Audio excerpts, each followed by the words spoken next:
Hello everybody and welcome to the channel. We're Michael and Chris, and if you've been with us already, you know that we've been presenting our travel destination series on the great city of Sydney, Australia.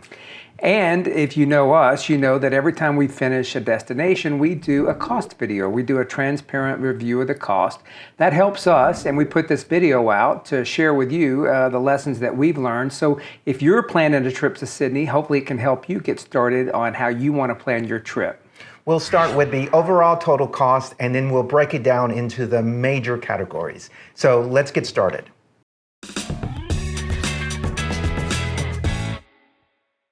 Before we get to the overall total cost, let's get the cost of the airfare out of the way. We tend to not include the cost of airfare in with the total cost simply because it tends to vary so much. Also, we tend to add multiple destinations to the ticket. In this case, we bought two one-way tickets from Washington, D.C. to Sydney. I shopped around for them and we bought them pretty far in advance. And we got a relative deal, but it still was not inexpensive. They were about $2,254. Fortunately, we had some points, so I used the points, and our ultimate net cost after the points was $1,104. But it's important to know that going to Australia is not cheap, and you've got to shop around and plan accordingly. So while we got a pretty decent deal, we do have some advice for you. One is to book your ticket to Australia as early as you can. Two, try to make it worth your while. So if you're going to go all the way to Australia, stay as long as you can there, and maybe make it a multiple city trip by adding Sydney in with Melbourne and maybe some other city. Also, we know a lot of folks who, while they're there in near Australia, they pop down to New Zealand and add that as part of the trip as well.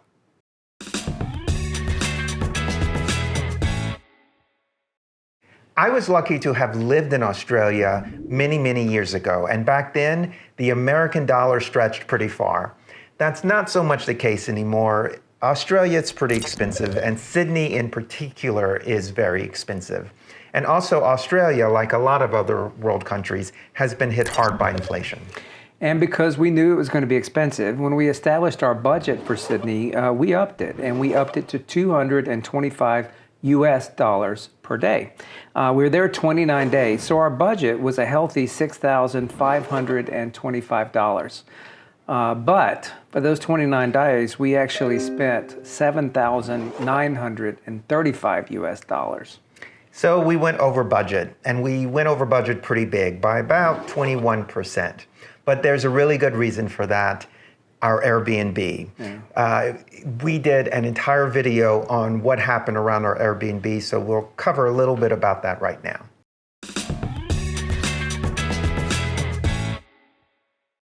Three weeks before we were set to fly to Sydney, Australia, our Airbnb host canceled on us. So we had to scramble and find a new one very quickly. I had booked our Airbnb months and months prior, and we were pretty happy with it. The original Airbnb had a cost of $3,734 for the 29 days that we were there. And of course, this is World Pride in Sydney, and now we've got 3 weeks to find something else that not only meets our criteria, but that is available. So we found it and we loved it, but the new Airbnb was actually $5,550.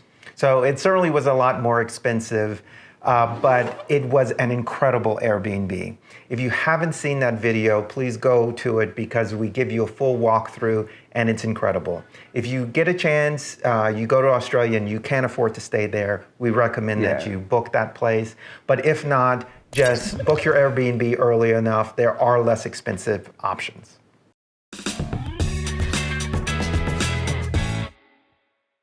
So let's talk about food, and let's start with dining out. So we found dining out in Sydney to be a little bit on the expensive side. It's also not known to be a foodie town according to the locals that we spoke to.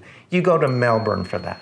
Yeah, but we did go out, mostly moderate places. We went to a couple of nicer restaurants, and we spent $1,223 for the time that we went out. which is kind of expensive for the amount of going out that we did.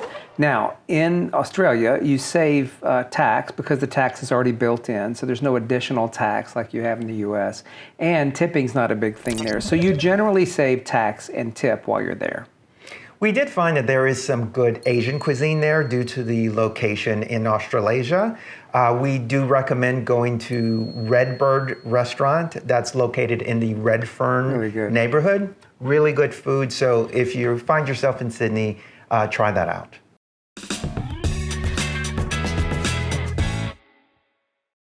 Since we found dining out to be a little bit on the expensive side, we found ourselves more often than not dining in at home. And we spent $456 US on groceries, which was really, I think, very reasonable, actually. We had a grocery store really close. We went several times, and that figure even includes a few bottles of wine and some household things that we did. So eating out was expensive, and eating at home was kind of fun and pretty reasonable. Yeah, and we had a fully stocked kitchen in the Airbnb, so we made the most of it and really enjoyed it.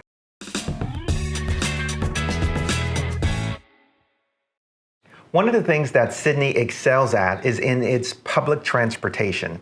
We took its trains and ferries everywhere. And we loved it. It was clean, it was on time, it went everywhere. We really didn't need any other options.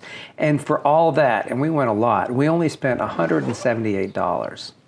We would have paid more than that because it was part of the experience. It was part of the touring of Australia. Yeah. We would take the ferries over to Bondi Beach and Watson's Bay and some other locations, and the views from the ferries were spectacular. So if you're in Sydney, make sure you take a ferry.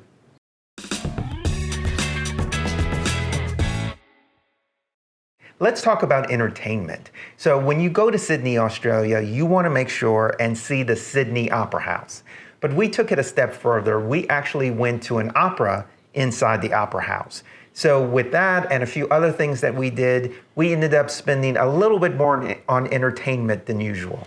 Yeah, we spent $528, which is high for us, but really that was primarily two things, the opera and one other thing that we did. So we spent $528 on entertainment, but for the month, most of the time we were running around for free and loving everything that Sydney had to offer, most of the time absolutely free. You especially want to go to the museums. They're free and they are world class. You're going to spend a lot of time there and you're not going to spend a dime.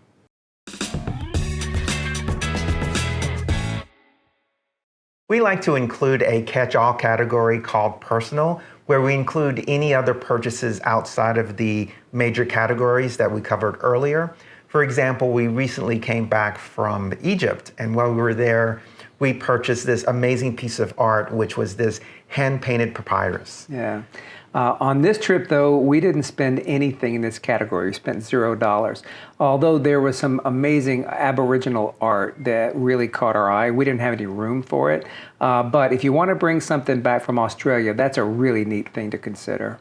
For this trip to Sydney, we focused on experiences. For example, while we were there, they held World Pride, which was this incredible celebration. Check out that video if you haven't yet. We also took advantage of all of the amazing nature in Sydney, and I mentioned the museums earlier. So if you go to Sydney, spend your time there. You don't have to spend a lot of money on any extra things.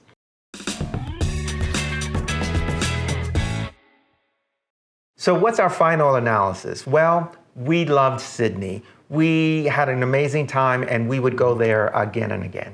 We loved it. And we go there as much as we can, but it's expensive. So you got to kind of plan accordingly. The two things that really drive the cost, because it's really not everything, it's accommodation, where you stay, and eating out. Those are the two things that can really drive your cost. But we have some tips for you on how you can bring some of those costs down. One, try to get an Airbnb with a fully equipped kitchen so that you can eat in as often as possible. Two, take advantage of all of the free things that Sydney has to offer. We mentioned all of the amazing museums. And three, Sydney and Australia, they're all about nature. Yeah. So go to the beaches, go to the bays, go hiking. Those won't cost you anything either. It's so true. Most of what you want to do in Australia is free. So get out there and do it. If you've got plans to go to Australia, if you've been in Australia recently and have any comments or tips, put them in the comments. We'd love to hear from you. Catch up on all of our Sydney adventures by watching these videos.